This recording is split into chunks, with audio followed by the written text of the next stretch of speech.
கர்த்தரும் இரட்சகருமான இயேசு கிறிஸ்துவின் நாமத்தினாலே மறுபடியுமாக யெஷுவா பைபிள் வேதாகம மொழிவியல் ஆராய்ச்சி மற்றும் மேம்பட்ட இறையியல் கல்வி ஸ்தாபனம் நடத்துகிறதான வேதாகம எபிரேய மொழி வகுப்புக்கு வந்திருக்கிற உங்கள் யாவரையும் வாழ்த்தி வரவேற்கிறோம். ஓகே, இன்றைக்கான வகுப்புகளை நம்ம போக போகிறோம். இந்த 2 ஆண்டு பாடத்திட்டத்தில் தொடர்ச்சியாக நாம் வகுப்புகளை கவனித்து வருகிறோம். இன்றைக்கு ஒரு இன்சைட் கிளாஸ். ஓகே, ஏற்கனவே ஒரு சின்ன ரீகேப் பார்த்துட்டு உள்ள போயிடலாம். நம்முடைய பாடத்திட்டம் ரீட் ரைட் ரீட் என்கிறதான ஒரு பாடத்திட்டம், கான்சோ வவுல் என்கிறதான மெய்யெழுத்து உயிரெழுத்து பயிற்சி, அதே போல டிபேரியன் வவுல் சிஸ்டத்தை வைத்து நம்ம நடத்துகிறோம். அடுத்து வருகிற காலங்களில் இலக்கண பயிற்சி இருக்கிறது. பிஎஃப் ஐஎஃப் எஸ்எஃப் என்கிறதான இலக்கண பயிற்சி, அதே போல சுரேஷ் என்கிறதான எபிரேய வேர்ச்சொல் பயிற்சி இருக்கிறது. அதே போல டிர்கும் என்கிறதான மொழியாக்க பயிற்சி இருக்கிறது. 4 முக்கியமான நிலைகளிலே நாம் இந்த வேதாகம எபிரேய மொழி வகுப்புகளை நடத்த போகிறோம். வேதாகம எபிரேய மொழி அந்த வகுப்புகளை நாம் பார்த்து கொண்டிருக்கும் பொழுது எவ்வளவு டைப் ஹீப்ரு இருக்குன்றதை நம்ம போன முறை பார்த்தோம். வேதாகம எபிரேய மொழியில எவ்வளவு வகையான எபிரேய மொழி இருக்கிறது, அதில் 4 வகையில் நம்ம பார்த்தோம். Biblical Hebrew, Mishnaic Hebrew, medieval Hebrew, modern Hebrew என்கிறதான 4 காரியங்களை பார்த்தோம். அதே போல டயலக்ட் பேச்சு வழக்கு, Mizrahi Hebrew, Ashkenazi Hebrew, Sephardic Hebrew என்பதை பார்த்தோம். அதில் நம்ம மிஸ்ராயி ஹீப்ருவை கற்றுக்கொள்கிறோம். அதே போல எழுத்துக்கள் கட்டவ் மிக்ராயித், கட்டவ் விவ்ரித், கட்டவ் அஷூரித், அதே போல கர்சிவ் லெட்டர் என்கிறதான 4 வகையான எழுத்துக்களை பார்த்தோம். நாம மாடர்ன் ஹீப்ரு என்கிறதான கட்டவ் அஷூரித்தை பயன்படுத்தி வேதாகம எபிரேய மொழியை கற்றுக்கொண்டு வருகிறோம். அதே போல வேதாகம எபிரேய மொழியில நாம் இன்றைக்கு பார்க்கிறதான முக்கியமான, நாம் கற்றுக்கொண்டிருக்கிறதான வேதாகம எபிரேய மொழியினுடைய இந்த 4 முக்கியமான விஷயங்களை எப்பொழுதுமே மனதில் வைத்துக் கொள்ள வேண்டும். ஒவ்வொரு கிளாஸ்க்கு வரும்பொழுதும் நீங்க நினைவுபடுத்த வேண்டிய விஷயம் என்னன்னா, நாம வேதாகம எபிரேய மொழி மாத்திரம் தான் கற்றுக்கொள்கிறோம், மற்ற எபிரேய மொழி அல்ல. அதே போல நாம மிஸ்ராயி அந்த டயலக்ட் தான் பயன்படுத்துகிறோம். அதே போல எழுத்துக்கள் கட்டவ் அஷூரித் என்கிறதான square Hebrew, modern Hebrew use பண்றோம். அதே போல உயிரெழுத்துக்களை பொறுத்தளவு நிக்குட் டிவைரியானி என்கிறதான டிபேரியன் வவுல் சிஸ்டத்தை நாம் பயன்படுத்துகிறோம். எப்பொழுதுமே வகுப்பு வரும்பொழுது இந்த 4 விஷயங்களை நினைவில் வைத்துக் கொள்ளுங்க. ஏன்னா நிறைய எபிரேய மொழி வகுப்புகள் நடக்கின்றன. அவைகள் எப்படிப்பட்டது என்பதை நீங்கள் தெரிந்து கொள்ள வேண்டும். நாம சொல்லித்தருகிற வேதாகம எபிரேய மொழி எப்படிப்பட்டது என்பதை தெரிந்து கொள்ள வேண்டும். வேறு இடங்களில் கற்றுக்கொண்டு இங்கே வந்தவர்கள் ரொம்ப தெளிவா இருக்கணும். நாம கற்றுக் கொடுப்பது வெறும் வேதாகம எபிரேய மொழியை மாத்திரம்தான், முக்கியமான வேதாகம எபிரேய மொழி மாத்திரம்தான் நம்ம கற்றுக் கொடுக்கிறோம். மற்ற மொழி டயலக்டோ அல்லது பிரிவுகளையோ நாம் சொல்லித் தருவதில்லை. அது மனதில் வைத்துக் கொள்ளுங்க. எப்பொழுதுமே இந்த 4 காரியங்கள் உங்கள் மனதில் இருக்க வேண்டும். அதே போல மற்ற வகுப்புகளில் கற்றுக்கொண்டு உள்ளே வந்தவங்க அந்த பழைய வகுப்புகளெல்லாம் மறந்துருங்க, டீலேர்னிங் பண்ணிருங்க, அன்லேர்னிங் பண்ணிருங்க. இந்த பழைய எங்கெங்கோ கற்றுக்கொண்டு வந்திருப்பீங்க இல்லையா, அதெல்லாம் மறந்துருங்க. ஏன்னா நியூ ஸ்டார்ட்டாக இருந்தால் தான் கேள்விகள் இல்லாமல் புரிந்து கொள்ள முடியும், சந்தேகங்கள் இல்லாமல் புரிந்து கொள்ள முடியும். இல்லைன்னா நிறைய சந்தேகங்கள் வரும். எனவே வேற எங்கேயாச்சும் கற்றுருந்தீங்கன்னா அதை அன்லேர்ன் பண்ணிருங்க, அதை அழிச்சிருங்க. அதுலேருந்து எந்த கேள்வியும் இங்கே கேட்காதீங்க. அது வேறு, இது வேறு. இது ஒரிஜினலாக வேதாகம எபிரேய மொழி. அதற்கான திட்டங்களை நாம் ஏற்கனவே சிலபஸாக வைத்திருக்கிறோம். 15 ஆண்டுகளாக இந்த எபிரேய மொழி நான் சொல்லித் தருகிறேன். எனவே ரொம்ப தீர்க்கமாக, திட்டவட்டமாக, உலகளாவிய அளவில் இருக்கிற இந்த வேர்ல்டு ஸ்டாண்டர்டோடு நாம் சொல்லித் தருகிறோம். எனவே இந்த 4 விஷயங்களை எப்பொழுதுமே மனதில் வைத்து வகுப்புகளை போகலாம். சரி, போன முறை பார்த்தும் பொழுது எபிரேய மொழியினுடைய எழுத்துக்கள் 22, வலதுபுறத்திலிருந்து இடதுபுறமாக எழுதக்கூடிய எழுத்துக்கு 6 முக்கியமான காரியங்கள் இருக்கிறது என்பதை பார்த்தோம். எழுத்துக்கு பெயர் இருக்கு, உச்சரிப்பு இருக்கு, வரிசை எண் இருக்கு, கிமெட்ரியா இருக்கு, அடையாளம் இருக்கு, உட்கருத்து இருக்கு என்பதை நாம் பார்த்தோம். 6 முக்கியமான காரியங்கள் இருப்பதை நாம் பார்த்தோம்.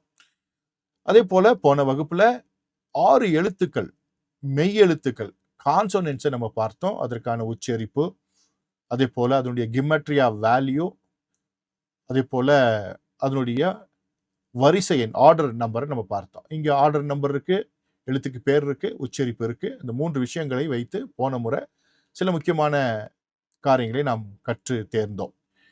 அதே போல உயிரெழுத்துக்கள் என்று சொல்லும் பொழுது போன முறை 4 உயிரெழுத்துக்களை நம்ம பார்த்தோம். அட்டஃப், பட்டா, ஹிரக், ஷ்வா, ஹோலம், வாவ் என்கிறதான 4 உயிரெழுத்துக்களை பார்த்தோம்.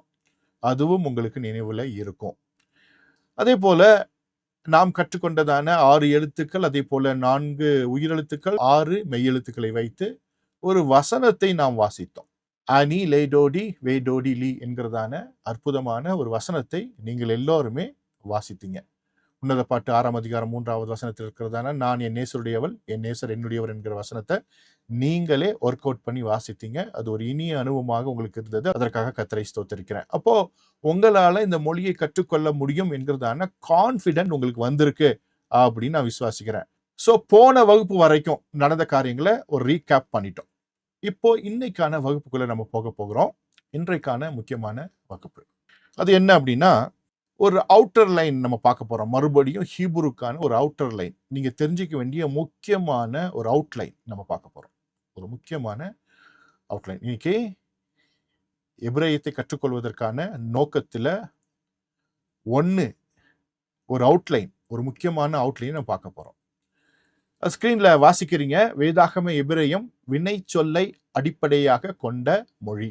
Biblical Hebrew is verb oriented language என்கிறதான ஒரு வாசகத்தை ஸ்கிரீன்ல நீங்க வாசிக்கிறீங்க. அப்படின்னா இந்த பிப்ளிக்கல் ஹீப்ரூ எப்பொழுதுமே வினை சொல்லை அடிப்படையாக கொண்ட மொழி. வெர்ப் ஓரியன்டட் லாங்குவேஜ் அப்படின்னா என்ன அப்படின்னு பலருக்கு கேள்வி இருக்கும். சிலர் மொழிவியல் படித்திருப்பீங்க, நிறைய மொழிகள் ஆராய்ச்சிலாம் செஞ்சிருப்பீங்க. அவங்களுக்கு இது ஈஸியா புரியும். பெரும்பான்மையானவர்களுக்கு இப்படின்னா என்ன அப்படின்னு புரியாது. ஏன்னா நம்ம இந்த லைன்ல இல்லை தானே. அதற்காக உங்களுக்கு சொல்லித்தர விரும்புகிறேன். உலகத்தில் இருக்க எல்லா மொழியுமே நவுன் ஓரியன்டட் லாங்குவேஜ், பெயர் சொல்லை மையமாக வைத்த மொழிகள் தான் நவுன் ஓரியன்டட். நவுன் அப்படின்னா பெயர் சொல், தமிழ்ல சொல்லுவோம் பெயர் சொல். பெயர் சொல்லை அடிப்படையாக கொண்ட மொழி. ஆனால் வேதாகம எபிரேய மொழி வினை சொல்லை வெர்ப அடிப்படையாக கொண்ட ஒரு மொழி. அதற்கான ஒரு சின்ன ஆதாரத்தை நம்ம பார்க்கலாம். அதே போல இரண்டாவது முக்கியமான விஷயம் என்னன்னா, வேதாகம எபிரேய மொழி மிகவும் தர்க்க ரீதியான மொழி. Biblical Hebrew is an extremely logical language. ஒரு ரெண்டு முக்கியமான விஷயங்களை நீங்க எப்பொழுதுமே மனதில் வைத்துக் கொள்ள வேண்டும். வேதாகம எபிரேய மொழி அப்படின்னு சொல்லும் பொழுது இந்த இரண்டு முக்கியமான விஷயங்கள் உங்களுக்கு நினைவுக்கு வரணும். முன்னமே நம்ம பார்த்தோம் எந்த விதமான எபிரேய மொழி நாம் சொல்லித் தருகிறோம், அதற்கான 4 அடிப்படைகளை பார்த்தோம். இப்போ இந்த மொழியினுடைய முக்கியத்துவம், ஒரு அவுட்லைன், இம்பார்ட்டன்ட் அவுட்லைன், முக்கியமான ஒரு 2 காரியங்கள். ஒன்று, வேதாகம எபிரேய மொழி வினை சொல்லை அடிப்படையாக கொண்ட மொழி, வெர்ப் ஓரியன்டட் லாங்குவேஜ்.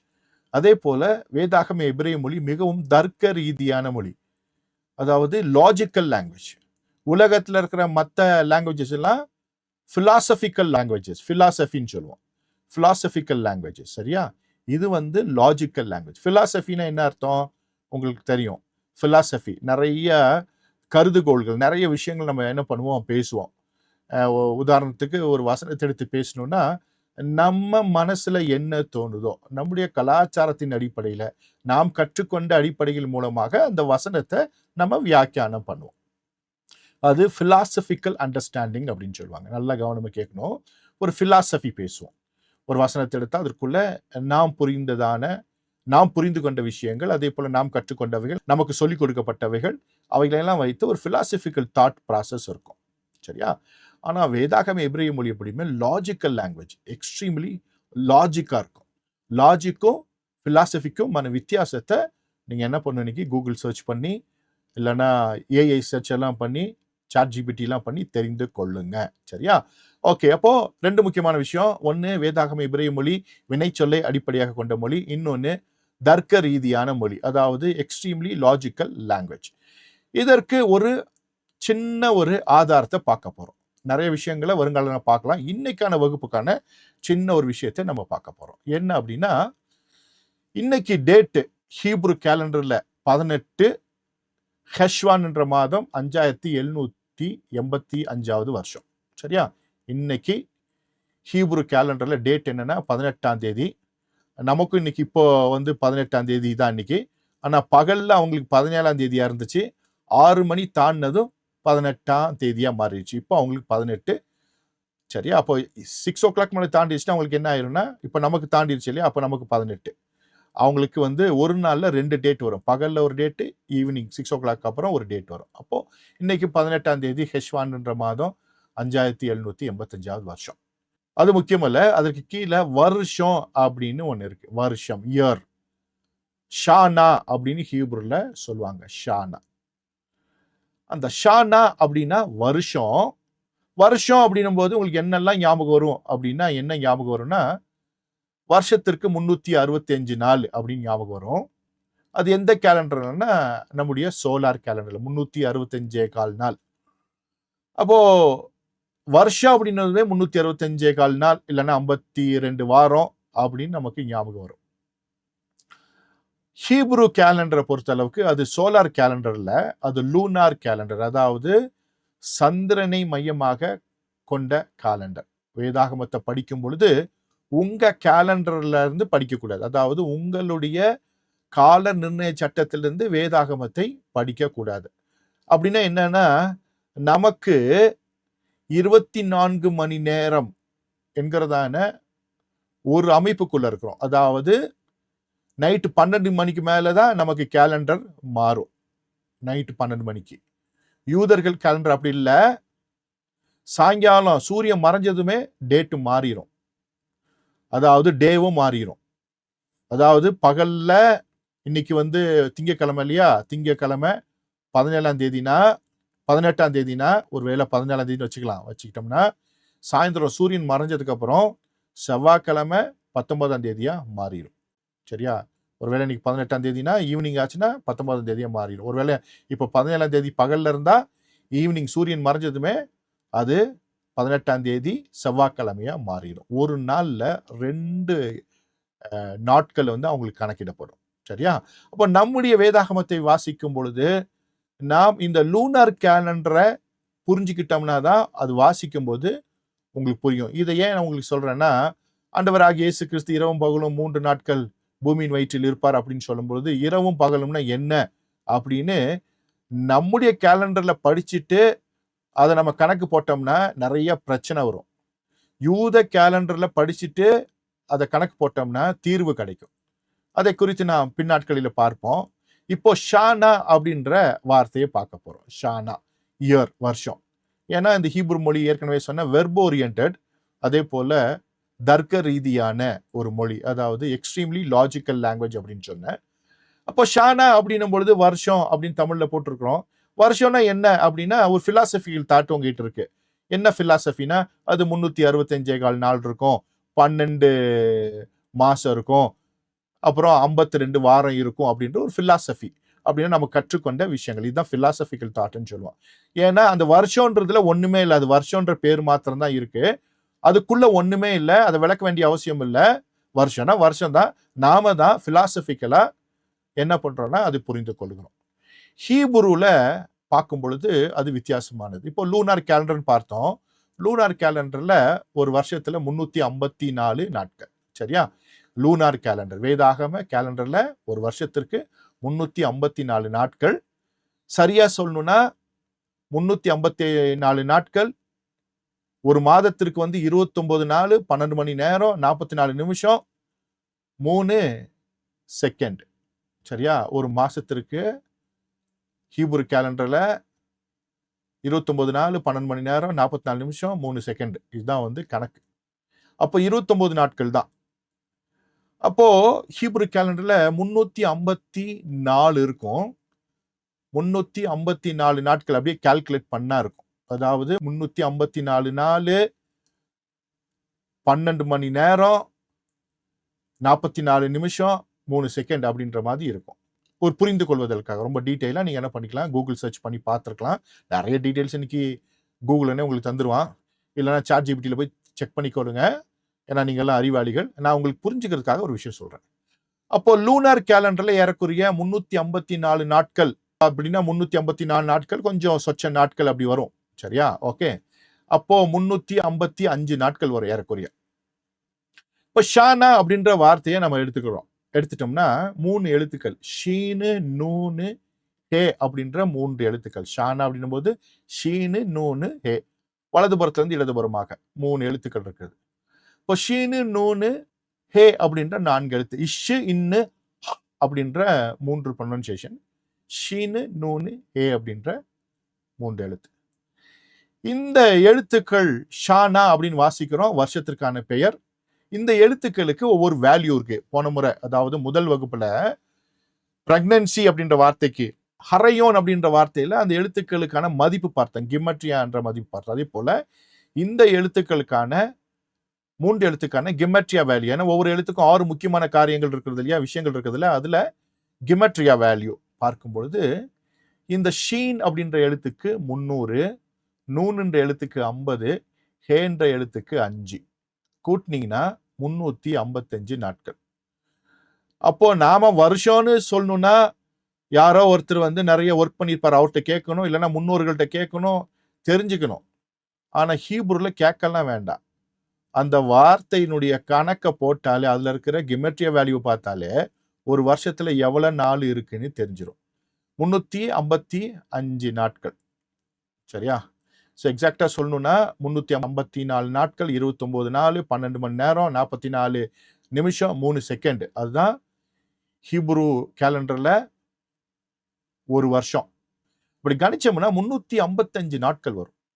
சரியா? ஏறக்குறைய அது 354 பிளஸ் வரும். எக்ஸாக்டா நீங்க இன்னைக்கு போய் கூகுள் பண்ணி பார்த்துக்கொள்ளுங்க. அப்போ ஷானா அப்படின்னு சொன்னா போதும், உள்ள இருக்கிற அந்த எழுத்துக்களுடைய எண்ணிக்கையை பார்த்தால வருஷத்துல எவ்வளவு நாள் இருக்குன்னு தெரிஞ்சிடும். அப்படின்னா extremely logical language, extremely logical language உள்ளேயே இருக்கும். அது போல வெர்பு அப்படின்னு சொல்ல, வெர்ப் ஓரியன்டல் லாங்குவேஜ்னு பார்த்தோம். அது பின்னாட்கள்ல நம்ம சொல்லித்தரப்போறோம். ஓகே, ஸோ இவ்விதமான ஒரு தர்க்க ரீதியான எக்ஸ்ட்ரீம்லி லாஜிக்கலான ஒரு லாங்குவேஜை தான் நாம கற்றுக்கொள்ள போகிறோம். சரி, இப்போ அதுல இன்னைக்கு எழுத்தான ஆலஃப் அப்படின்ற எழுத்தை பார்க்க போறோம். Aleph, aleph bet gimel dalet he vav zayin het tet yod kaf lamed mem nun சம காயின் பேசாடி குஃப்ரை ஷின்டவ் என்கிறதான 22 எழுத்துக்கள். அதுல எழுத்தை நம்ம பார்க்க போறோம். இங்கிலீஷ்ல இருக்கு, தமிழ்ல இருக்கு, ஹீப்ரூலையும் ஆலஃப்னு எழுதியிருக்கு. அப்போ ஆலஃப்ன்ற எழுத்தை ஹீப்ரூல எழுதுனா 3 எழுத்து வேணும். ஆலஃப் லாமடு பே என்கிறதான 3 எழுத்து வேணும். அது உங்க புஸ்தகத்துல இருக்கும், எழுத்துக்கள் பேர்லாம் இருக்கும், படிச்சிருப்பீங்கன்னு நினைக்கிறேன். படிக்காதவங்க திரும்ப போய் புக் எடுத்து வாசித்து பாருங்க. ஓகே, 3 எழுத்துக்கள் பயன்படுத்தி ஆலஃப்னு எழுதலாம். எழுத்து பேர் ஆலஃப். போன முறை பார்த்தோம், அந்த எழுத்துக்கான உச்சரிப்பு என்ன அப்படின்னும் போது கட்ரல் சவுண்டு, அதற்கு சத்தம் இல்லை என்பதை தெரிந்து கொண்டோம். தொண்டைக்குழியில நிற்கக்கூடிய சத்தம் அப்படின்றத நாம பார்த்தோம். சரி, இன்றைக்கு இந்த முதல் எழுத்தை நம்ம பார்க்க போறோம். இந்த முதல் எழுத்து அப்படின்னும் பொழுது இங்கே சில முக்கியமான விஷயங்களை போட்டிருக்கேன். முதல்ல இந்த கட்ட வஷூரித் என்கிறதான மாடர்ன் ஹீப்ரூல எப்படி இருக்கும் அப்படின்றத போன முறையை பார்த்தா உங்களுக்காக நினைவுபடுத்துகிறேன். அடுத்தது கட்டவ் இவ்ரித் என்கிறதான பழங்கால எழுத்து, மோசே காலத்து எழுத்து. அதுல அந்த எழுத்து இவ்விதமாக எழுதப்பட்டிருக்கிறது. அடுத்தது ஆதாமிலிருந்து யோசேப்பு வரைக்கும் பயன்படுத்தப்பட்ட எழுத்துக்கள் கட்டவ் மிக்ராயித், பழங்கால எழுத்து, சித்திர எழுத்து. அதுல இந்த விதமாக அந்த எழுத்து எழுதப்பட்டிருக்கிறது. அதே போல இந்த எழுத்துடைய மதிப்பு என்ன அப்படின்னா 1 இல்லைன்னா 1000.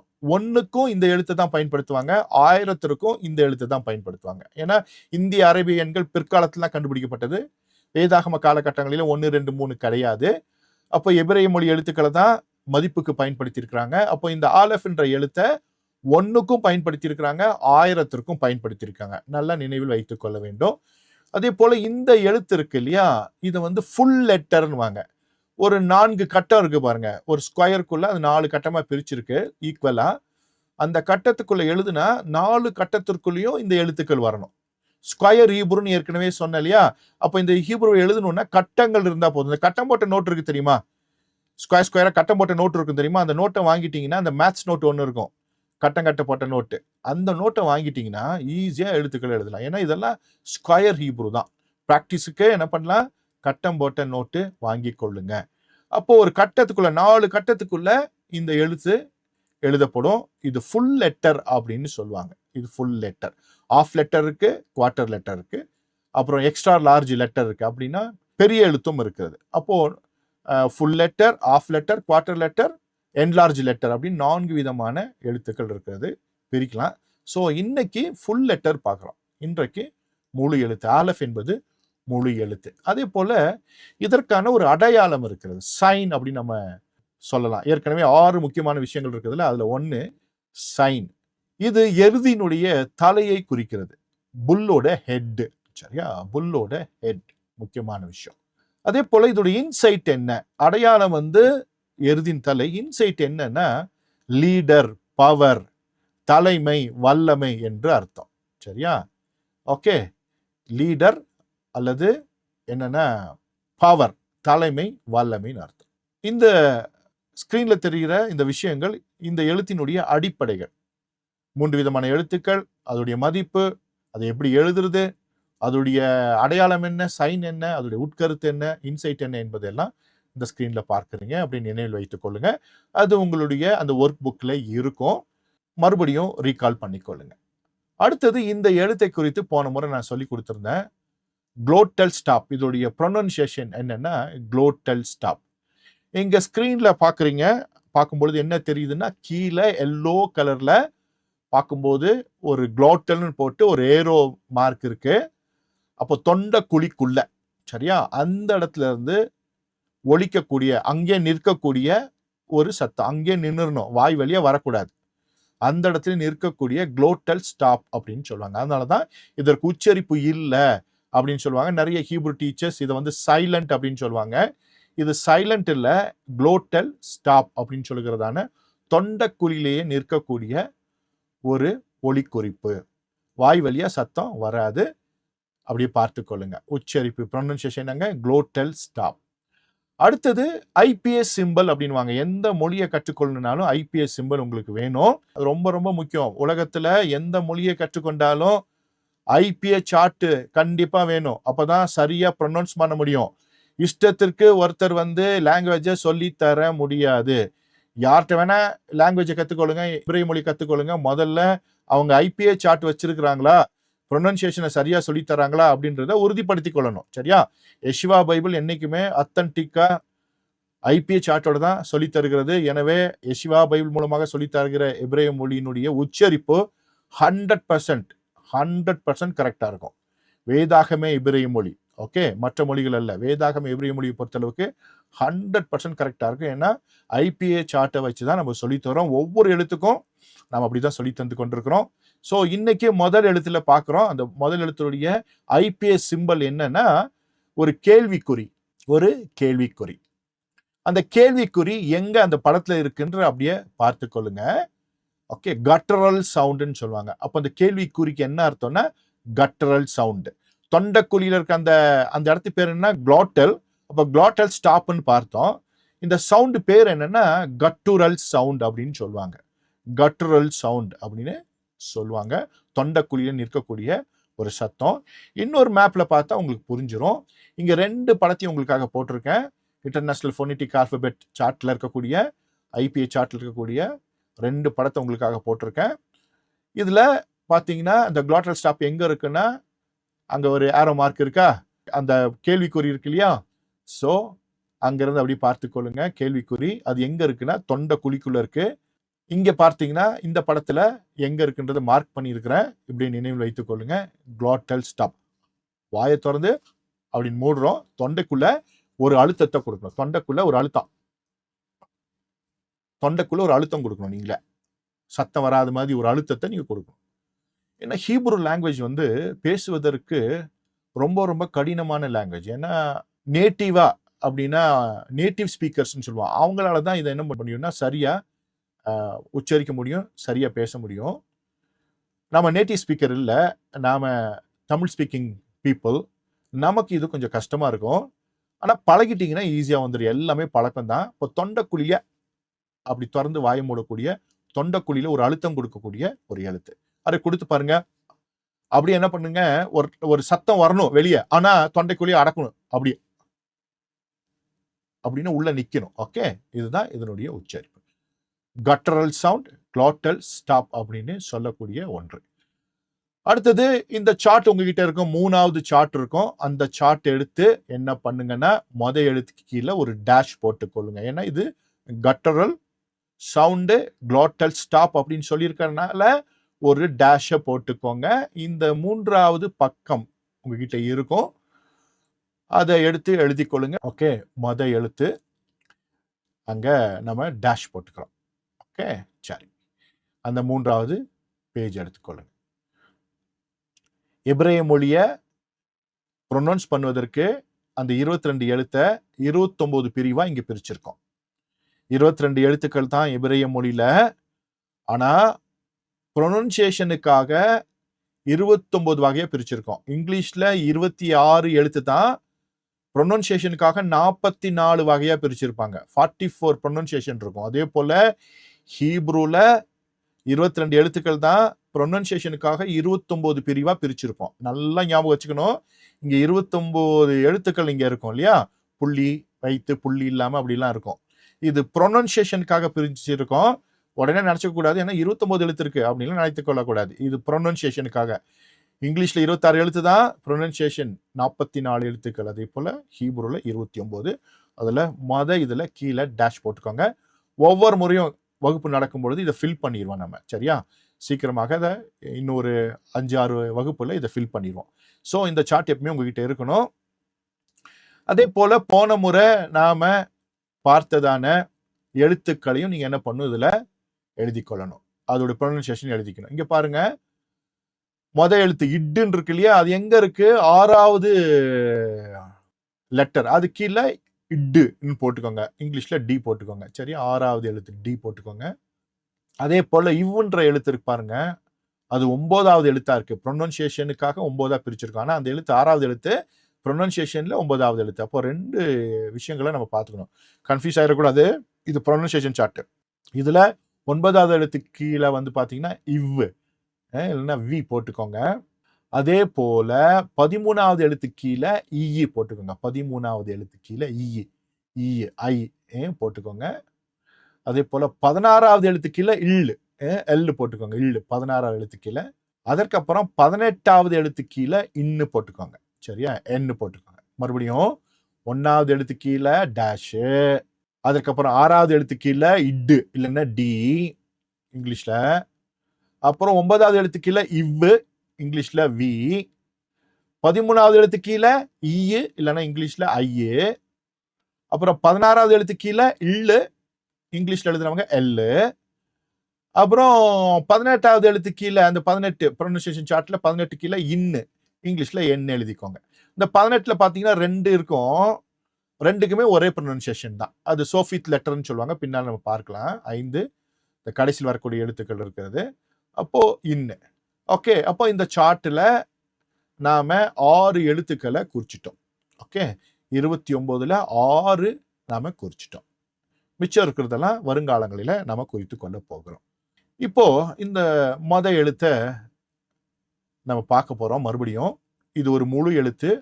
6 முக்கியமான காரியங்கள் இருக்கு அப்படின்னு நான் அடிக்கடி சொல்லுவேன் இல்லையா. ஹீப்ரு எழுத்துக்கு 6 முக்கியமான காரியங்கள் இருக்கு. 1 எழுத்தோட பெயரு, அது என்னன்னா ஆலெஃப். 2வது உச்சரிப்பு, இது கட்டரல் சவுண்டு, உச்சரிக்க முடியாது, தொண்டைக்குழியே நிக்கும் அப்படின்னு போட்டிருக்கேன். 3வது வரிசை எண், ஆர்டர் நம்பர், இது எழுத்து. அடுத்தது கிமெட்ரியா வேல்யூ, இதோடைய மதிப்பு, இந்த எழுத்தோட மதிப்பு 1 இல்லைன்னா 1000. அப்புறம் 5வது இதனுடைய அடையாளம் என்ன, இந்த எழுத்தின் அடையாளம் என்ன, சைன் என்னன்னா எருதின் தலை, புல் ஹெட். 6வது இதோட உட்கருத்து என்ன, இன்சைட் என்னன்னா தலைமை, வல்லமை, லீடர் அண்ட் பவர். சரிங்களா, ஓகே, நோட் பண்ணி வைத்துக் கொள்ளுங்க. ஏன்னா ஒவ்வொரு வகுப்புக்கும் ஒரு அசைன்மெண்ட்டை நீங்க எழுதணும். என்ன தெரிஞ்சுக்கிட்டீங்க அதை எழுதணும். எழுதி நீங்க என்ன பண்ண, சப்மிட் பண்ண. என்ன, அப்பதான் தியரிட்டிக்கலா என்ன தெரிஞ்சுக்கிட்டீங்கன்னு தெரிஞ்சுக்க முடியும். அதே போல ப்ராக்டிக்கலா ஏற்கனவே ஒர்க் புக் கொடுக்குறோம் இருக்கு. அதே போல ஒர்க் ஷீட் நான் கொடுக்க போறேன். ஒர்க் ஷீட் வரும்போது அதில் எழுதிக்க போறீங்க. இது வந்து கிளாஸ். சரியா, ஒர்க் ஷீட் வந்துச்சுன்னா அது வந்து என்னன்னா ப்ராக்டிக்கலா நம்ம செய்யக்கூடிய ஒர்க், கிளாஸ் ஒர்க். இது வந்து தியரிட்டிக்கல் கிளாஸ். இதை குறித்துதான ஒரு சின்ன ஒரு அசைன்மெண்ட்டை நீங்க எழுதணும். என்ன புரிஞ்சுட்டீங்களோ அதை எழுதணும். ஓகே, அப்போ ஆலெஃப் என்ற எழுத்துக்கு இந்த 6 முக்கியமான விஷயங்கள் இருக்கிறது. இதை மறந்துவிடக் கூடாது. ஓகே, அடுத்தது ஆலெஃப் அப்படின்னும் பொழுது 1 அதுதான், 1000 அதுதான் அப்படின்னு சொன்னாங்க. இப்ப எப்படி வரும் அப்படின்னு சிலர் யோசித்திருக்கலாம்.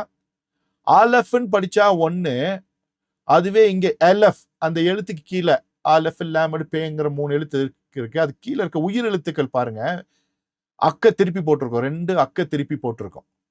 சரியா, அப்படியே அக்க ரிவர்ஸ்ல போட்டிருந்தா அது பேர் செகோல்னு வாங்க. அந்த உயிர் எழுத்து பேரு ஏ அப்படின்னு ப்ரொனவுன்ஸ் பண்ணுவாங்க. அப்படி அந்த 2 எழுத்துக்கள் வந்திருந்தா எல்எஃப்னு வாசிக்கணும். அப்படி வாசித்தா 1000 அர்த்தம். பைபிள்ல 508 முறை இருக்கு.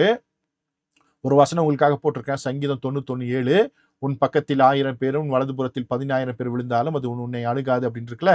1000 என்ற வார்த்தைக்கு எல்எஃப் என்ற வார்த்தை பயன்படுத்தப்பட்டிருக்கும். அந்த எல்எஃப் என்பது ஆலஃப் என்கிறதான அந்த எழுத்துக்கான அதே சேம் எழுத்து தான். கீழே இருக்கிற உயிர் எழுத்துக்கள் மாத்திரம் மாறி இருக்கும். ஆலஃபின் வாஸ்தா 1, எல்எஃபின் வாஸ்தா 1000. அதாவது நம்பரிங் சிஸ்டத்துல வரும்பொழுது, கிமெட்ரியா வேல்யூ வரும்பொழுது ஆலஃப்னா 1, எல்எஃப்னா 1000.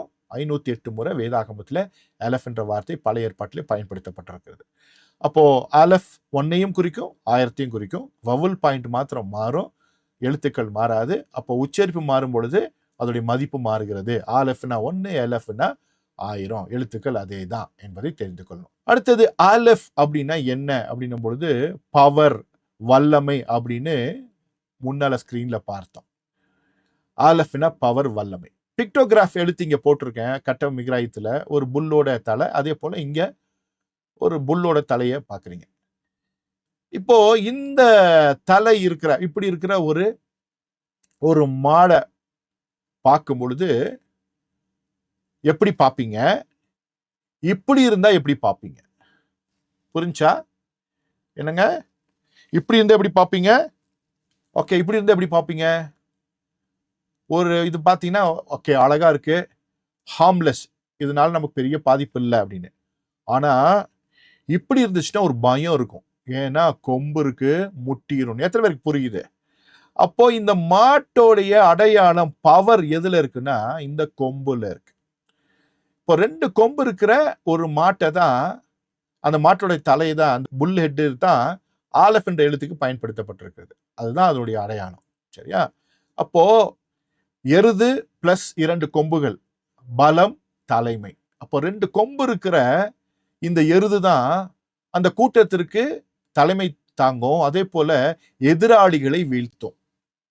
அப்போ வேதாகம எபிரேயத்துல இந்த எழுத்து பலத்தையும் தலைமைத்துவத்தையும் முக்கியப்படுத்துகிறது. லீடர்ஷிப் அண்ட் பவர் அப்படின்னு சொல்லுவாங்க. Power and leadership.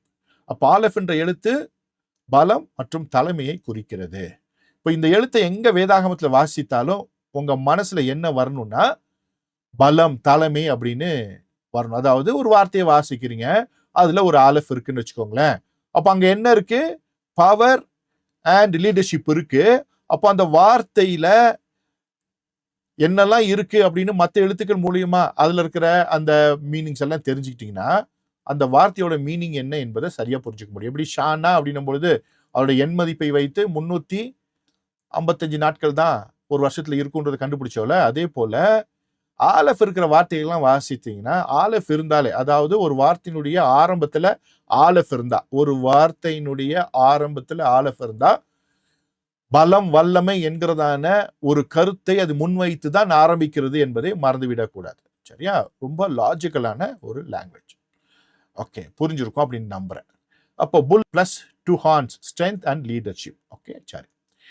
அடுத்தது இந்த ஆலஃப் என்ற எழுத்து எபிரேய பாரம்பரியத்தின்படி தேவனை பிரதிபலிக்கிற எழுத்து. Aleph reference God according to the Hebrew tradition. அதாவது காடை ரிஃப்ளெக்ட் பண்ணுகிற, தேவனை பிரதிபலிக்கிற, தேவனை குறிக்கிற, அடையாளப்படுத்துகிற ஒரு எழுத்து. தேவனை அடையாளப்படுத்துகிற எழுத்து. இந்த எழுத்து தேவன் அல்ல, இந்த எழுத்து தேவனை அடையாளப்படுத்துகிறது. நிறைய பேர் தப்பா நினைச்சுக்க கூடாது, விக்கிர வழிபாடு ஆயிரும். சரியா? எழுத்துக்கள் தேவனை அடையாளப்படுத்துகிறது. ஓகே, இது தேவன் அல்ல. ஆதியிலே வார்த்தை இருந்து அந்த வார்த்தை தேவனிடத்துல அந்த வார்த்தை தேவனாய் இருந்தது. ஓகே, அந்த வார்த்தை வேறு. இது எழுத்தை குறிச்சு பார்த்துட்டு இருக்கிறோம். ரொம்ப கவனமா இருக்கணும். ஒரு புரிந்து கொள்ளுதல், தவறான புரிந்து கொள்ளுதல் என்டையர் நம்முடைய தியாலஜிக்கல் ஸ்டாண்டர்டை என்ன பண்ணிருந்தா குலைச்சிரும்.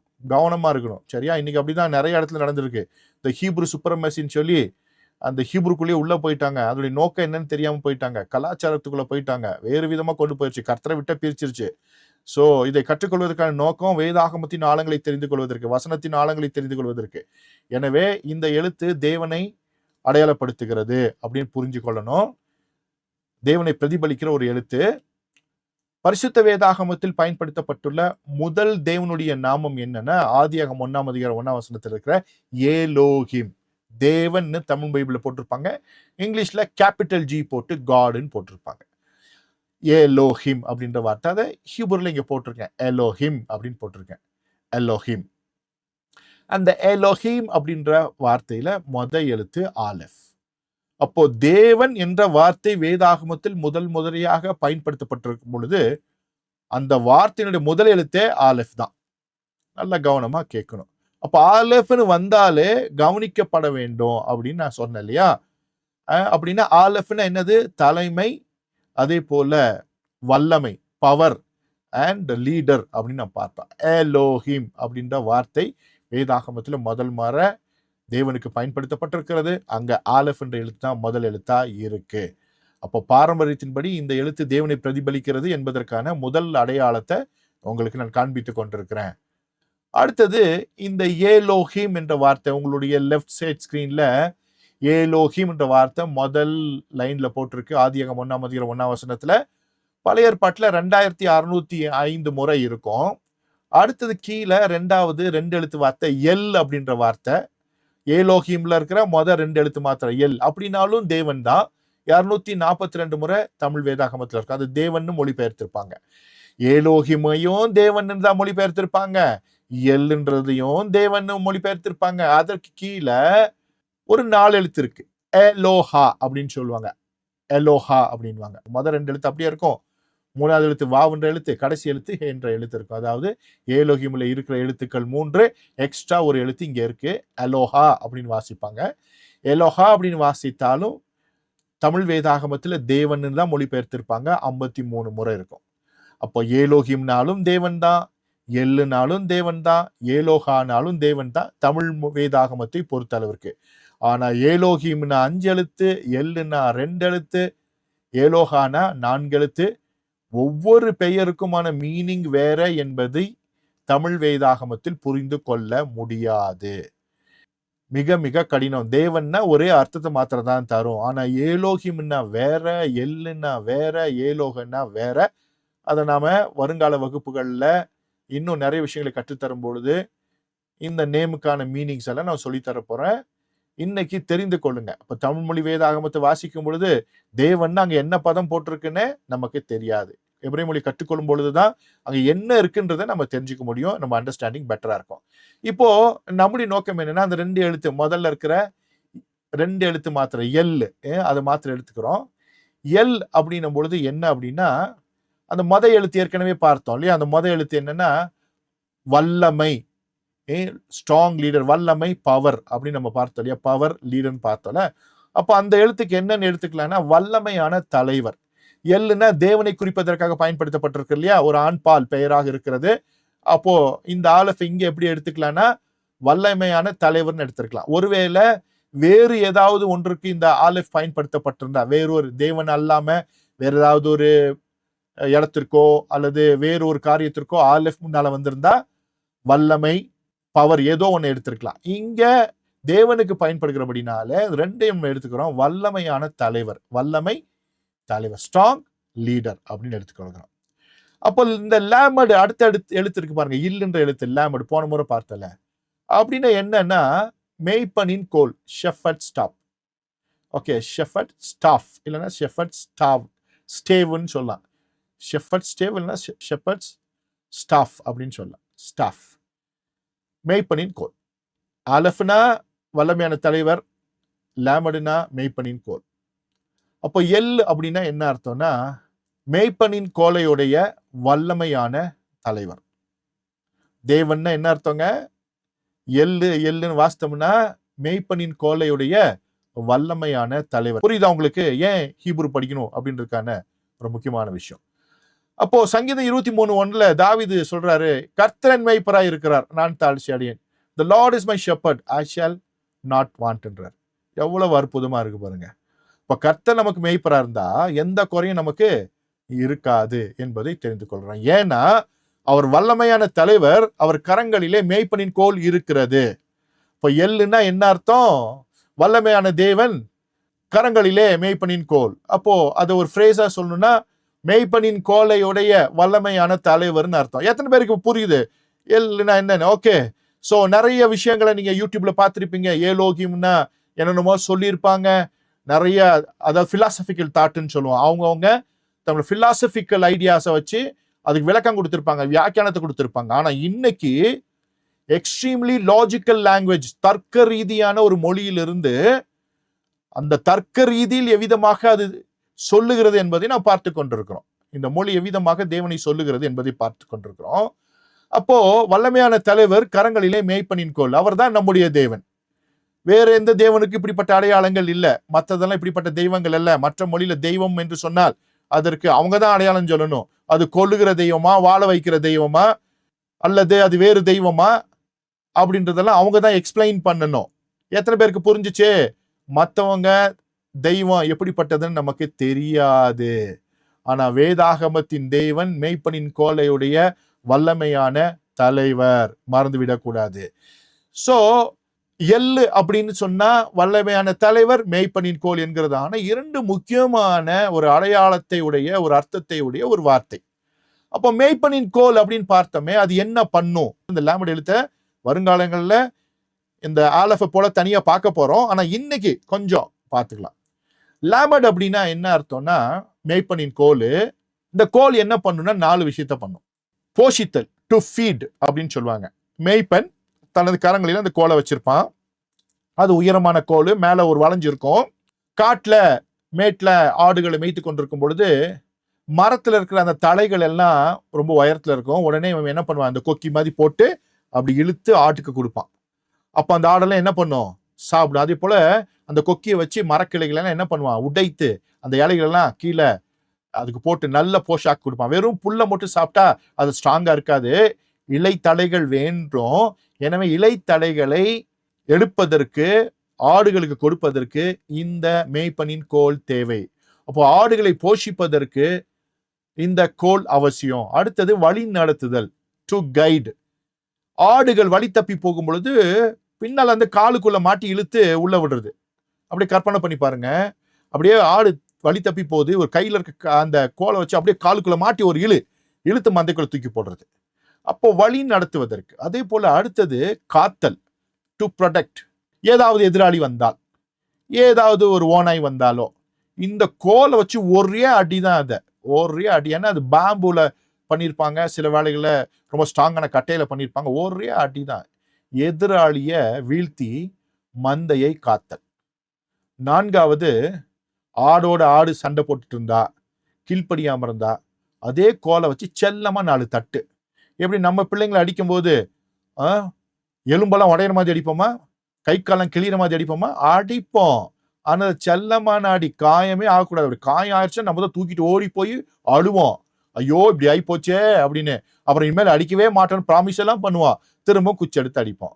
இது சிட்சிப்பதற்கான அடி. அப்போ உங்க ஆண்டவர் எப்படிப்பட்டவர்னா, உங்களை போஷிக்கிறவர், உங்களை வழி நடத்துகிறவர், உங்களை பாதுகாக்கிறவர், உங்களை சிட்சிக்கிறவர். அப்போ எள்ளு அப்படின்ற நம்முடைய தேவன் ஒரு ஸ்ட்ராங்கான தலைவர், நம்மை போஷிப்பவர், வழி நடத்துபவர், காப்பவர், சிட்சிப்பவர். ஓகே, புரிஞ்சவங்களாம் கைகளை தட்டி உங்களுடைய தேவனுடைய நாமத்தை மையப்படுத்துங்க. உங்க தேவனுடைய நாமத்தை மையப்படுத்துங்க. புரிஞ்சவங்க எல்லாரும் உங்க கைகளை தட்டி கர்த்தருடைய நாமத்திற்கு மகிமை செலுத்துங்க. அப்படிப்பட்ட அற்புதமான தெய்வத்தை வச்சிருக்கீங்க. ஆனா இந்த உலகத்துல இருக்க சில தெய்வங்கள் ஒருவனை வாழ வைக்கிறதுக்கு என்ன பண்ணும், இன்னொருத்தனை கொல்லும். அதாவது 2 பேருமே ஒரே தெய்வத்தை தான் நம்புவாங்க. ஒருத்தனை கொல்லும், ஒருத்தனை வாழ வைக்கும். கேட்டா அவன் எனக்கு இதை கொடுத்தான் அதனால உன்னை கொல்றேன்னு. இதுதான் பில்லி, சூனியம், மந்திரம். இதெல்லாம் அந்த தெய்வங்கள்லாம் ஒருவனை வாழ வைக்க ஒருவனை கொல்லும். அவன் காசு கொடுத்தா அவனை கொல்ல போகும், இவனை காசு கொடுத்தா இவனை கொல்ல போகும். இவனுக்கு மந்திரம் பண்ண அவனை கொல்ல போகும், அவனுக்கு மந்திரம் பண்ண இவனை கொல்ல போகும். எத்தனை பேருக்கு புரியுது? புரிஞ்சவங்க எல்லாம். நம்முடைய தேவன் அப்படி இல்லை, ஒரு ஸ்ட்ராங் லீடர். அவர் நம்மை ஆடுகளை போல மேய்த்து அமர்ந்த தண்ணீர்களிலே அமர்த்தி நம்மை பாதுகாக்கிற அற்புதமான தேவன். இதை புரிந்து கொள்ள வேண்டும். இப்போ எக்ஸ்ட்ரீம்லி லாஜிக்கல் லாங்குவேஜ் அப்படின்னா இதுதான், தர்க்க ரீதியான ஒரு மொழி. ஓகே, கர்த்தரன் மெய்ப்பரா இருக்கிறா, நான் தாழ்ச்சி அடையேன். கர்த்தரனுக்கு மெய்ப்பரா இருந்தா ஒரு குறைவும் எனக்கு இருக்காது தான் இதனுடைய அர்த்தம். அப்போ எல் என்பது தேவனை குறிக்கிற அற்புதமான ஒரு வார்த்தை. அதற்கான அந்த லாஜிக்கல் அந்த இன்டர்பிரேஷனை நீங்க பார்த்தீங்க. இப்படி வேதாகமத்தை படிக்கும் பொழுது எப்படி இருக்கும்னு கொஞ்சம் கற்பனை பண்ணி பாருங்க. இன்னைக்கு போய் அப்படியே நைட் தூங்கும்போது அப்படியே கற்பனை பண்ணி பாருங்க, இப்படி படிச்சா பைபிள் எப்படி இருக்கும், தேவனோடு இருக்க உறவு எப்படி இருக்கும் அப்படின்றத நீங்க அழகா என்ன பண்ணிக்கலாம், புரிஞ்சுக்கலாம். ஓகே, சரியா? Okay, right. அடுத்தது இந்த ஆலஃப் பாரம்பரியமாக தேவனை பிரதிபலிக்கிற எழுத்து நம்ம பார்த்தோம். இது வேதாகமத்துல எங்கெல்லாம் எவ்வளவு முறை இருக்குன்றத மறுபடியும் ஸ்கிரீன்ல போட்டிருக்கேன். ஏலோகிம்ன்றது 2605 முறை, எல்லுன்ற வார்த்தை 242, அதே போல ஏலோகான்ற வார்த்தை 59 முறை இந்த வேதாகமத்துல பயன்படுத்தப்பட்டிருக்கிறது. அது குறித்ததான விளக்கங்களை வருங்காலங்களில் நான் சொல்லித்தரேன். அப்புறம் இந்த ஆலஃப்ங்கிற எழுத்து தேவனை பிரதிபலிக்கிறது என்பதற்கான இன்னொரு ஆதாரம், அதாவது லாஜிக்கல் இன்டர்பிரட்டேஷன், ஒரு எக்ஸ்ட்ரீம்லி லாஜிக்கல் லாங்குவேஜ் என்பதை புரிய வைப்பதற்காக இந்த ஆலஃப்ல இருந்து இன்னொரு இன்சைட் நான் சொல்லி தரப்போகிறேன். இங்க ஸ்கிரீன்ல பாக்குறீங்க, உபாகம் 4:24, உன் தேவனாகிய கர்த்தர் பட்சிக்கிற அக்கினி, அவர் ஏர்ச்சிலுள்ள தேவன் அப்படின்னு அந்த வசனம் போட்டிருக்கேன். கொஞ்சம் பவர் பாயிண்ட்ல ப்ராப்ளம் போல இருக்கு, அந்த இங்கிலீஷ் வேர்ஸ் வந்து உள்ள மறைஞ்சிருக்கு. ஹீப்ரூல அங்க பாக்குறீங்க, அங்க ஹீப்ரூல என்ன இருக்குன்னா, உங்களுக்காக அந்த வார்த்தை மாத்திர போடுறேன். இஷ் யெகோவா எலுஹைக்கா இஷ் ஒகேலா அப்படின்னு இருக்கு, பச்சை கலர்லையும் சகப்பு கலர்லையும் இருக்கிறது. அல்ல இஷ் அப்படின்ற வார்த்தை இருக்கு, எய்ஷ் அப்படின்ற வார்த்தை இருக்கு, எய்ஷ் அக்கினி. தேவன் எப்படிப்பட்டவர்னா அக்கினிமயமானவர். அக்கினி தெய்வம் அல்ல, நம்முடைய தேவன் அக்கினிமயமானவர். மறுபடியும் புரிஞ்சுக்கொள்ளுங்க, இன்னைக்கு உலகத்தான் அக்கினிய தெய்வமா கும்பிட்டுட்டு இருக்கிறான். அக்கினி தெய்வம் அல்ல, அக்கினிமயமானவர் நம்முடைய தேவன். அக்கினிமயமான தேவனுக்கும் அக்கினிக்கு வித்தியாசம் இருக்கு. எத்தனை பேருக்கு புரிஞ்சுச்சு? புரிஞ்சவங்க? ஏன்னா இன்னைக்கு இந்த லாஜிக்கல் திங்கிங்க்கும் பிலாசபிக்கல் திங்கிங்க்கும் நிறைய பிரச்சனை. பிலாசபிக்கலா திங்க் பண்றதுனாலதான் நிறைய புரிந்து கொள்ளுதல பிரச்சனை, தவறான வழிக்கு ஜனங்கள் போயிடுறாங்க. இதே போல நெருப்ப தெய்வம் வணங்குறது, கட்டைய தெய்வம் வணங்குறது, அதே போல மரம் செடி கொடிகளை தெய்வமாய் வணங்குகிற நிலை ஏற்பட்டிருக்கிறது. அப்போ ஈஷ் அப்படின்னா நெருப்பு. வேதவசனம் சொல்லுகிறது, நம்முடைய தேவனாகிய கர்த்தர் பட்சிக்கிற அக்கினி. தேவனாகிய கர்த்தர் பட்சிக்கிற அக்கினி. அதற்கு எழுத்து என்னன்னா ஆலெஃப் தான். ஆலெஃப் ஷீன் என்ற எழுத்து இருக்கு, சரியா? அப்போ இது பாரம்பரியத்தின்படி இந்த எழுத்து தேவனை குறிக்கிறது. இங்கே அக்னிமயமானவர் என்பதை நமக்கு புரிய வைக்கிறது. அக்னிமயம்னா என்ன அர்த்தம்? உங்க வீட்டுல ஒரு விளக்க நீங்க பத்த வைக்கிறீங்க. இப்பதான் எல்லாமே நம்ம என்ன பண்ணிட்டோம், எலக்ட்ரிக் வந்துட்டோம். அந்த காலத்துல வில்லேஜ்ல விளக்க பத்த வைப்பாங்க. சாயந்தரம் 6 மணிக்கு மேல வீட்டை பெருக்கிட்டு விளக்க பத்த வைப்பாங்க. அதுதான் அன்னைக்கு இரவு வெளிச்சம். அந்த விளக்கு பத்த வைப்பதற்கான நோக்கம் என்னன்னா, ஒண்ணு அந்த விளக்கு வந்து வீட்டுக்கு வெளிச்சம் தரும். அதே போல வீட்டுக்குள்ள பகலை திறந்து வச்சிருக்கும் போது உள்ள அடைஞ்ச பூச்சி அதெல்லாம் என்ன பண்ணும், பறந்து வந்து அந்த விளக்க அணைக்க ட்ரை பண்ணும். அதுல பட்டு செத்து போயிடும். காலையில பாத்தீங்கன்னா விஷப்பூச்சிகள் எல்லாம் அந்த விளக்குல பட்டு செத்து போயிருக்கும். நமக்கு வெளிச்சம் தந்திருக்கும், நம்ம பத்திரமா தூங்கி எழுந்திரிச்சிருப்போம். ஒருவேளை நடுவு ராத்திரியில விளக்க அணைச்சிட்டு தூங்கி இருந்தாங்கன்னா காலையில அந்த பூச்சி யாரை கடிச்சிருக்குன்னு தெரியாது. அடுத்த நாள் ஹாஸ்பிட்டலுக்கு தான் தூக்கிட்டு போனோம். விடிய விடிய விளக்கெறியும் போது பூச்சிகளை கொண்டு விடுகிறது. அப்போ வெளிச்சம் என்பது வாழ்க்கை முழுவதும் நமக்கு தேவை. நம்மை பாதுகாக்கிற வெளிச்சம் அவர்தான். சோ அவர் கன்சியூமிங் ஃபயர், அவர் பட்சிக்கிற அக்கினி. இப்ப எத்தனை பேருக்கு புரிஞ்சுச்சு? ஓகே, இப்போ எக்ஸ்ட்ரீம்லி லாஜிக்கல் லாங்குவேஜ் மூலமாக பார்த்து கொண்டிருக்கிறோம். அடுத்தது தேவன் ஒளியா இருக்கிறார் அப்படின்னு யோவான் 1:5 வாசிக்கிறோம். காட் இஸ் லைட் அப்படின்னு வாசிக்கிறோம். ஏலோஹிம் ஓர் அப்படின்னு எபிரேய மொழியில இருக்கு. அப்போ ஓர் அப்படின்ற வார்த்தைக்கும் எழுத்து ஆலெஃப் தான். அப்போ வெளிச்சம் கடவுள் அல்ல, ஆனா நம்முடைய தேவன் வெளிச்சமாய் இருக்கிறார்.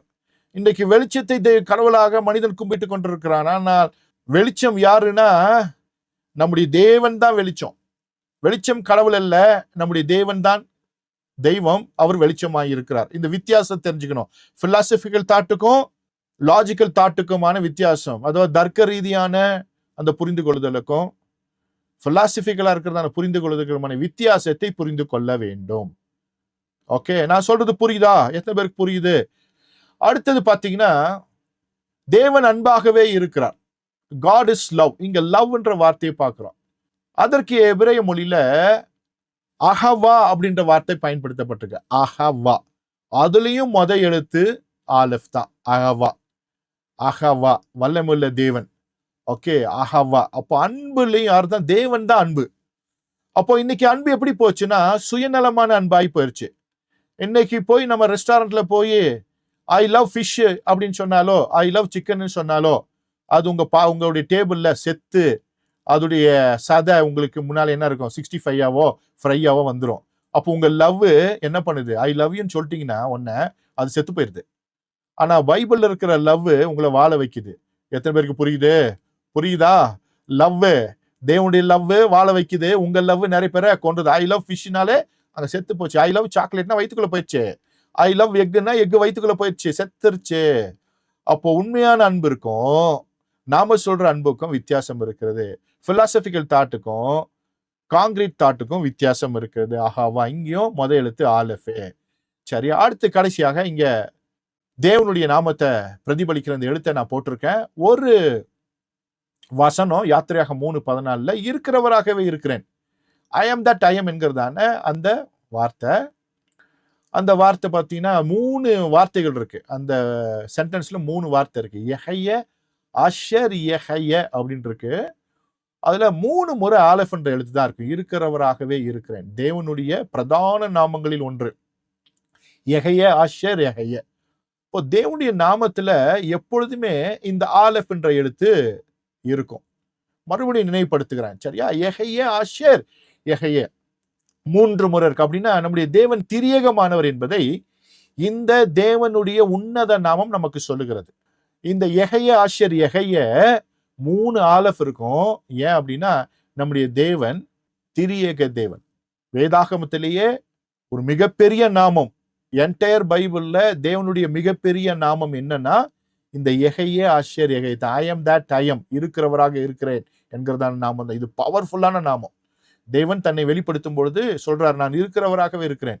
தமிழ் அப்படி போட்டுட்டாங்க, இங்கிலீஷ்ல ஐ எம் தட் ஐ எம் போட்டாங்க. ஆக்சுவலா ஐ எம் தட் ஐ எம்மோ இருக்கிறவராகவே இருக்கிறேன் என்பதோ சரியான மொழிபெயர்ப்பு அல்ல.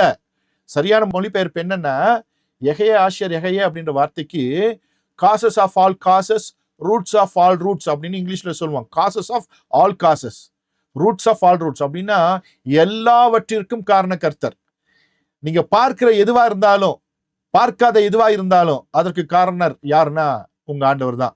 நட்சத்திரம் பார்த்தாலும் பார்க்காட்டாலும், பால்வெளி மண்டலத்தில் எவ்வளவு நட்சத்திரம் இருக்குன்னு தெரிஞ்சாலும் தெரியாட்டாலும், யூனிவர்ஸ் எவ்வளவு பெருசு இருக்குன்னு தெரிஞ்சாலும் தெரியாட்டாலும், உங்களுடைய முன்னோர்களை இங்க பார்த்தாலும் பார்க்காவிட்டாலும், உங்களுடைய 10 தலைமுறைக்கு முன்னால் என்ன நடந்துச்சு தெரிஞ்சாலும் தெரியாவிட்டாலும், உங்களுக்கு பின்னால 10 தலைமுறைக்கு முன்னால் என்ன நடக்கும்னு தெரியாட்டாலும், அவைகள் எல்லாவற்றையும் திட்டம் பண்ணி நடத்தி கொண்டு வருகிறவர் அவர்தான்.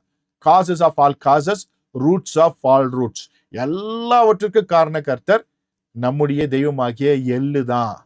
ஓகே, எல் என்கிறதான தெய்வம். யெஹய, அஷர் யெஹய ஒரு எழுத்து, அது தேவனை பிரதிபலிக்கிறது.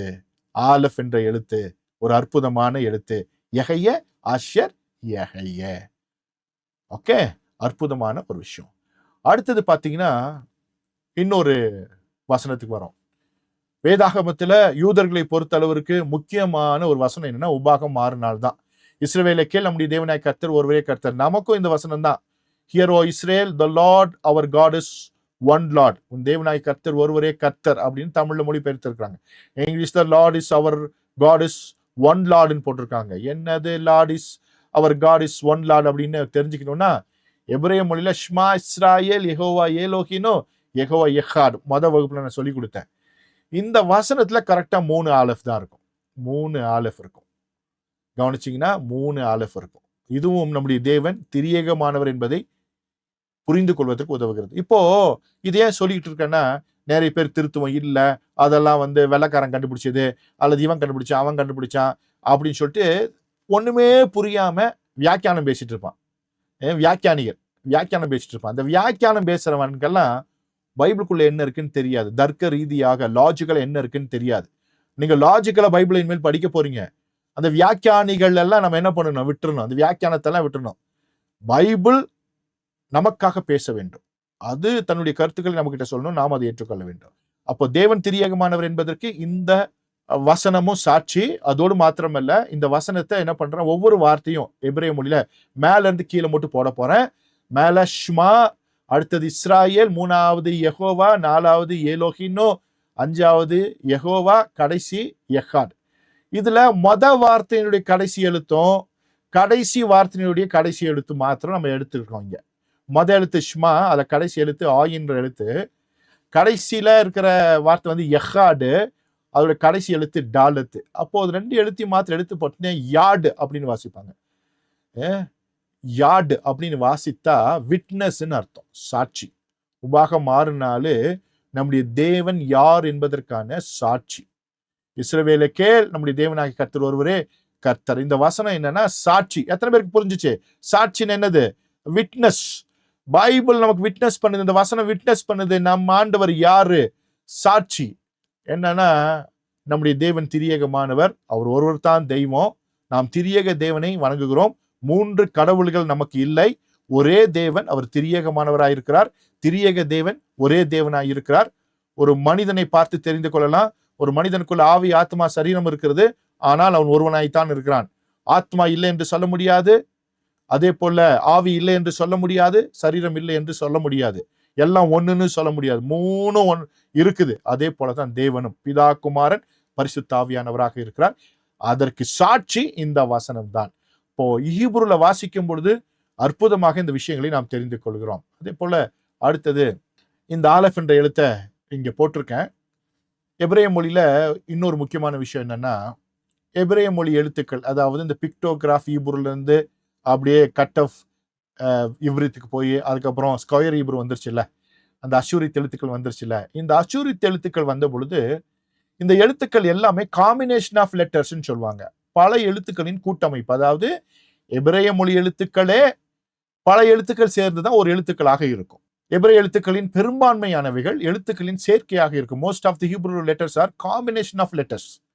அப்போ ஒரு எழுத்து தான் நம்ம பார்க்கிறோம் ஆலஃப்னு, அதற்குள்ள சில எழுத்துக்கள் இருக்கும். இப்போ இங்க பார்க்கும் பொழுது இந்த எழுத்து ஆலஃப் என்ற எழுத்து பார்க்கும் பொழுது இதுக்குள்ள 3 பகுதி இருக்கு. முதல்ல நடுவுல இருக்கிற ஒரு கோடு இருக்குல்ல, அது ஒரு எழுத்து, எபிரேய மொழி எழுத்து. அடுத்தது மேல இருக்கிறது ஒரு எழுத்து, கீழே இருக்கிறது எழுத்து. அப்போ 2, 3 ஒரே எழுத்து, 1 வேற எழுத்து. அப்போ இந்த எழுத்துக்குள்ள 3 எழுத்துக்கள் இருக்கிறது. ஜாயின் டுகெதர், காம்பினேஷன் லெட்டர்ன்னு சொல்லுவாங்க. 3 எழுத்துக்கள் உள்ளே இருக்கு. ஆலஃப்ன்றது ஒரு எழுத்து தான், ஆனா அதற்குள்ள 3 எழுத்துக்கள் இருக்கிறது. ஒரே விதமான 2 எழுத்துக்கள், அப்புறம் ஒரு எழுத்து, 3 எழுத்துக்கள் இருக்கு. இது எப்படின்றத நம்ம பார்க்க போறோம். பாத்தீங்கன்னா இங்க ஸ்கிரீன்ல பாக்குறீங்க, ஒரே எழுத்து தான் உங்க கண்ணுக்கு தெரியுது, ஆலஃப் என்ற எழுத்து இருக்கு. ஆனா இது 3 எழுத்தினுடைய காம்பினேஷன். 3 எழுத்து. Olaf is a combination of 3 letters. பாருங்க, உங்களுக்காக போடுறோம் பாருங்க. ஸ்கிரீன்ல பாத்தீங்கன்னா எப்படி இருக்கு? இப்போ பாருங்க, இப்போ ஒரு பீஸ் இருக்கு, ஒரு எழுத்து, அப்புறம் இன்னொரு எழுத்து, இன்னொரு எழுத்து, 3 எழுத்து இருக்கு. அப்ப அந்த 3 எழுத்து எதுன்னா, மேல இருக்கிற எழுத்து யோடு, கீழே இருக்கிற எழுத்தும் யோடு, நடுவுல இருக்கிறது வாவு. அப்போ இந்த எழுத்து யோடு, வாவு, யோடுங்கிற 3 எழுத்துக்களால் ஆனது. நல்ல கவனமா நீங்க கேட்டுக்கணும். ஸ்கொயர் ஹீப்ரு, எஸ்ரா நெகேமியா காலத்தில் உருவாக்கப்பட்ட இந்த எழுத்து ரொம்ப பவர்ஃபுல்லான எழுத்து. தேவன் அனுமதி கொடுத்து அவங்க உருவாக்கி இருக்கிறாங்க, இல்லைன்னா மொழி அழிஞ்சு போயிருக்கும். அப்போ எஸ்ரா நெகேமியா எழுத்துக்கள் ரொம்ப முக்கியமானவைகள். அதுல யோடு, வாவு, யோடுன்ற 3 எழுத்து இருக்கிறது. நல்லா கவனமா கேட்டுக்கணும். ஆலஃப் என்ற எழுத்தை நம்ம பார்த்து வருகிறோம். அப்ப ஆலஃப் என்ற எழுத்துக்குள்ள யோடு, வாவு, யோடுன்ற 3 எழுத்து இருக்குது. 1, 2, 3 3 எழுத்துக்கள் இருக்கிறது. இப்படி இருந்துட்டு போட்டுமே, அதுக்குனால நமக்கு என்ன அப்படின்னு கேட்கலாம். ஏற்கனவே சொன்ன இது லாஜிக்கல் லாங்குவேஜ், இது வியாக்கியான மொழி அல்ல, அப்படின்னா பிலாசபிக்கல் தாட் இல்லை இதுல. இப்போ இந்த ஆலஃப் என்ற எழுத்துக்குள்ள 3 எழுத்து பார்த்தோம், யோடு, வாவு, யோடு. ஆலஃப்னா அதோடைய மதிப்பு 1, அதே போல 1000. அதே போல இங்க அந்த எழுத்துக்குள்ள 3 எழுத்து இருக்கு, யோடு, வாவு, யோடு. இதோட கிமெட்ரியா வேல்யூ, அதாவது இந்த எழுத்தோட மதிப்பு என்னன்னா 10, 6, 10. யோடு என்பதுக்கு 10, வாவுக்கு 6, யோடுக்கு 10. ஏற்கனவே வகுப்புல நம்ம பார்த்தோம். ஹரையோன் என்கிறதான கர்ப்பம் என்கிறதான பெயர்ல இந்த எழுத்துக்கள் இருந்துச்சு. யோடு இருந்துச்சு, வாவு இருந்துச்சு. இப்ப இந்த 3 எழுத்து தான் இந்த ஆலஃப்குள்ள இருக்கு. 10, 6, 10. யோடுனா கையி, வாவுனா ஆணி, ஓகே, கையி, ஆணி, கையி அப்படின்னு இருக்கு. 10, 6, 10 இருக்கு. நல்லா ஞாபகம் வச்சுக்கணும். ஒரு எழுத்து தான், ஆனா இந்த எழுத்துக்குள்ள 3 எழுத்து இருக்கு. யோடு, வாவு, யோடு. கையு, ஆணி, கையு. 10, 6, 10. இது அப்படியே கூட்டினீங்கன்னா எவ்வளவு வரும்னா 26 வரும். சரியா? 10, 10, ஒரு 6, 26 வரும். அப்போ இதோடைய கூட்டு அமைப்பு, இதோடைய கூட்டு எழுத்து ஒரு எழுத்தா பார்க்கும்போது 1, 1000. இதுக்குள்ள 3 எழுத்து இருக்கணும் பொழுது அந்த 3 எழுத்துக்கான மதிப்பு என்னன்னா 10, 6, 10, 26. அப்போ ஆலஃப் என்ற எழுத்தை நம்ம சாதாரணமா பார்க்கும் பொழுது 1, 1000, அதுக்குள்ள இருக்க இன்சைட் வேல்யூ அப்படின்னும் பொழுது காம்பினேஷன் ஆஃப் 3 லெட்டர்ஸ், 3 எழுத்துடைய கூட்டமைப்பு. அப்போ 26ன்ற மதிப்பு உள்ள இருக்கு. பார்க்கும் பொழுது 1,1000, உள்ள ஒரு 26 இருக்கு. ரொம்ப முக்கியமான விஷயத்தை நம்ம பார்த்துட்டு இருக்கோம். ஒரு தர்க்க ரீதியான எக்ஸ்ட்ரீம்லி லாஜிக்கல் லாங்குவேஜை நம்ம பார்த்துட்டு இருக்கிறோம்.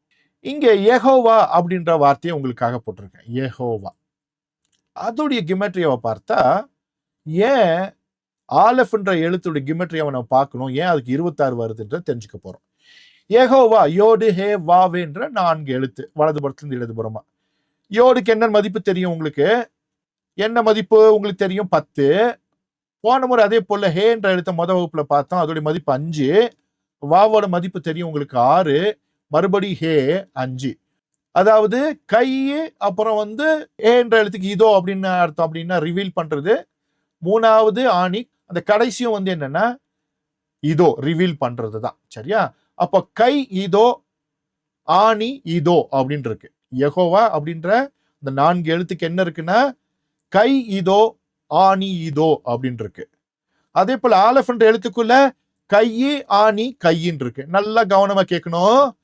ஆலஃப் என்ற எழுத்துக்குள்ள என்ன இருக்கு? கையி ஆணி கையி இருக்கு. யோடு வாவு யோடு இருக்கு.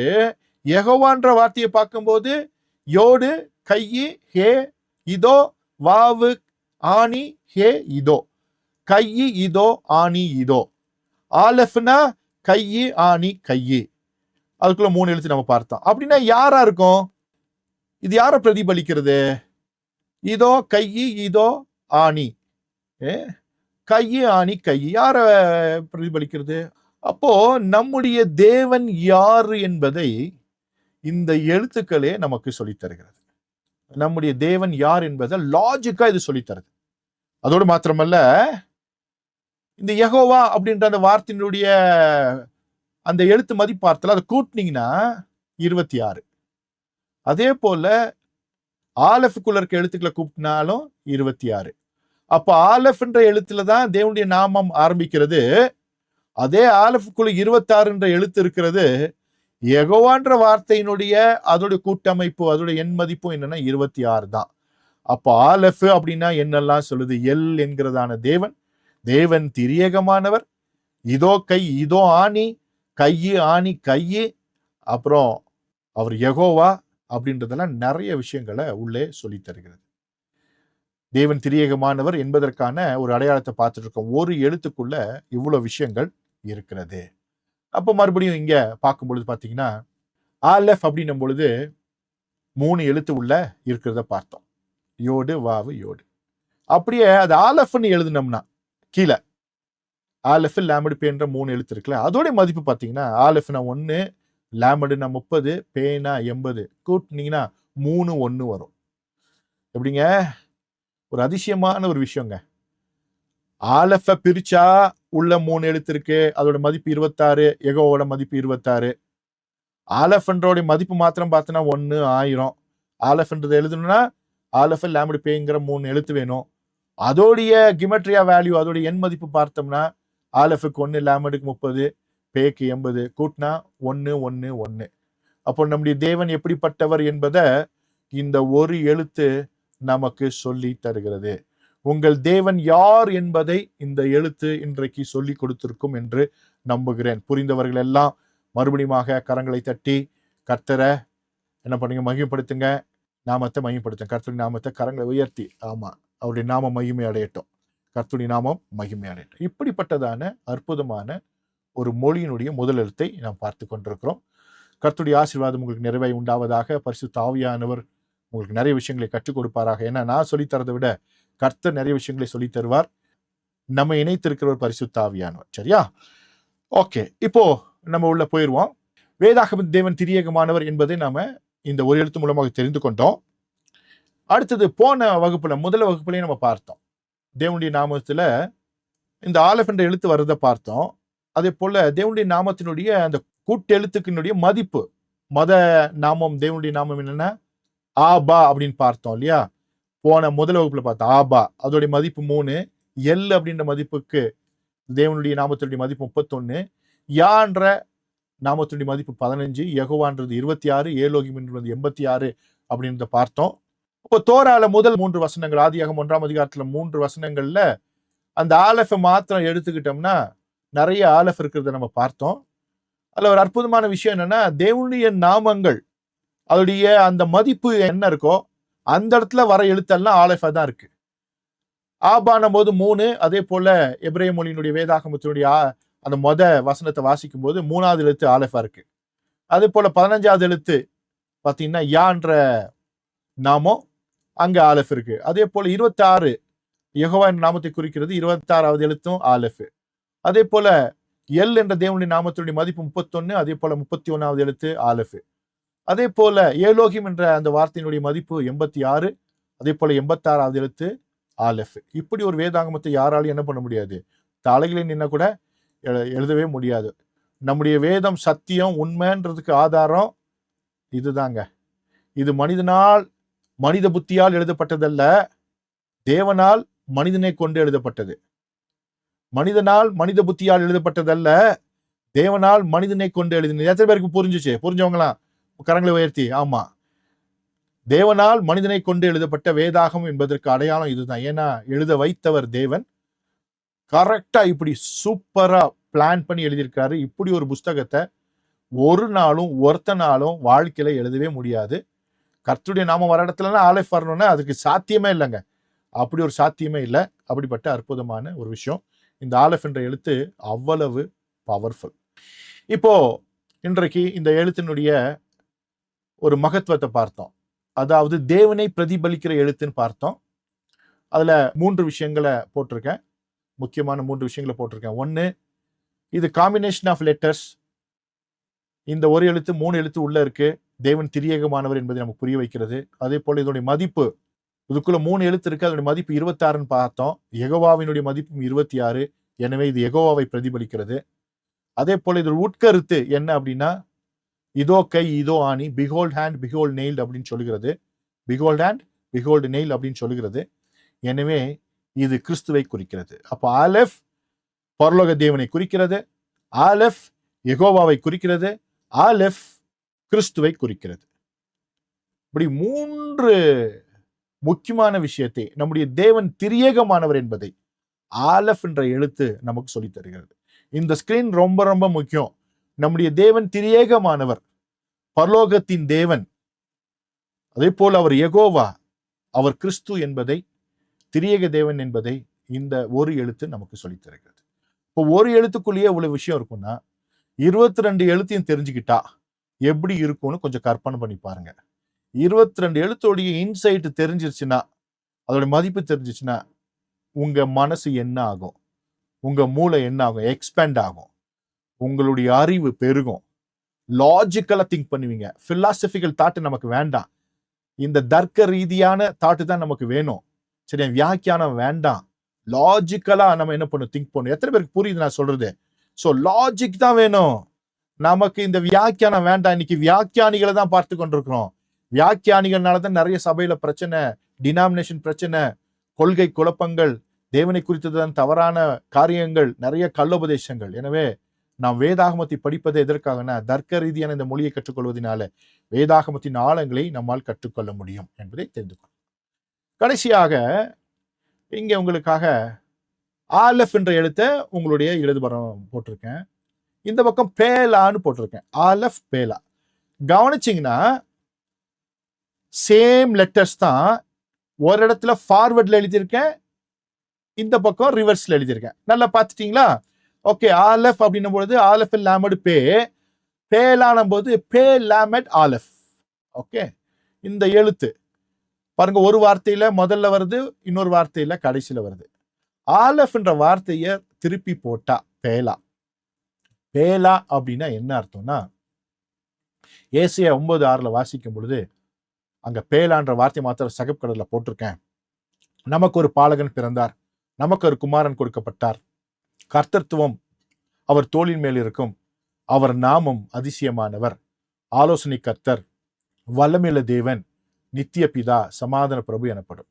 இங்கே அதிசயமானவர் இருக்கு இல்லையா, அதுக்குதான் என்னன்னா பேலான்ற வார்த்தை பயன்படுத்தப்பட்டிருக்கு. அப்ப பேலா அப்படின்னா என்னன்னா அதிசயம், வண்டர், அதிசயம். பேலானா அதிசயம். அப்போ நம்முடைய தேவன் அதிசயமானவர். அதிசயம், வண்டர். அதிசயத்தை உங்களால என்ன பண்ண முடியாதுன்னா விவரிக்கவே முடியாது. ஏன் அது அதிசயம்? அதனாலதான் அது பேர் அதிசயம். அதை நீங்க விவரிக்க முடியாது, அதற்கான ரீசனை சொல்ல முடியாது, புரிஞ்சுக்க முடியாது. ஏன்னா அது அதிசயம். மனிதனுடைய மூளையால் புரிந்து கொள்ள முடியாத, விவரிக்க முடியாத ஒன்றுதான் அதிசயம். எத்தனை பேருக்கு புரிஞ்சுச்சு அதிசயம்னா? உலகத்துல அதிசயம் என்ன தெரியுங்களா? கர்த்தருடைய நாமம் தாங்க அதிசயம். எல்லா உலகத்துல எதை அதிசயம் சொன்னாலும் பின்னால் அதுக்கான ரீசன் இருக்கும். நான் கர்த்தர் செய்கிற அதிசயங்களுக்கு பின்னால் எந்த ரீசனையும் ஒரு மனுஷனாலையும் சொல்லவே முடியாது. செங்கல் 2ஆக பிளந்தது, அது அதிசயம். எப்படி நடந்துச்சுன்னு இது வரைக்கும் யாராலையும் எந்த ரீசனையும் சொல்லவே முடியாது. யோர்தான் நதி பின்னிட்டு திரும்பினதாமா, பிரவாகித்து வருகிற யோர்தான் நதி திரும்பி போயிருச்சான். கேட்கறதுக்கு பைத்தியக்காரத்தனமா தெரியும், அதுக்கு பின்னால இருக்கிற மிகப்பெரிய அதிசயம். எரிகோ கோட்டை சும்மா 7 நாள் சுத்துனதுக்கு உள்ள விழுந்து போச்சான். அவ்வளவு பெரிய கோட்டை, 4 பஸ் மேல போலாமா, ஒன்னு இடிக்காம. 4 அப்படின்னா 4-வே ட்ராக் மேல போடலாம். அப்படி இருக்கிற எரிகோ கோட்டை உள்ள இடிஞ்சு விழுந்துச்சான். அதிசயம். நம்முடைய தேவன் அதிசயமானவர். அவருடைய அதிசயத்தை நாம் அனுபவிக்க முடியுமே தவிர புரிந்து கொள்ளவோ எக்ஸ்பிளைன் பண்ணவோ அதற்கான காரண காரியங்களை விளக்கவோ முடியாது.